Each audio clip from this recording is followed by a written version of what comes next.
see on siiani minu elu kõige pikem longline. Lühike, siuke 18-19 meetrit, aga ikkagi 15 meetri pealt edasi 20 minek on ka väga suur hüpe ikkagi. See kõigub palju rohkem, tasakaalu hoida palju raskem.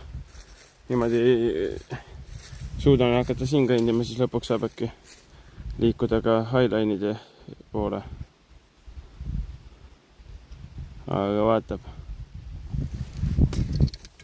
Ta ei ole täitsa pingul. Ma ei hakanud rohkem panema, mul läheb, iga kord läheb niimoodi, mida minna ei tohi. Ei säti piisa, et tahan kiiresti üles saada.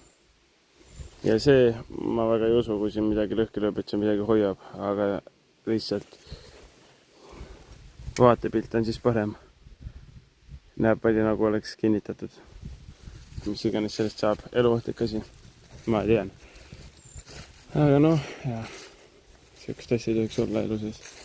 Teiselt poolt on köiega kinni pandud, see on korralik. Liini peale ja ma praegu isegi telefon käes ei hakka minema, see on liiga ohtlik. Kuigi maa on lähedal. Aga noh, näeb järgmises.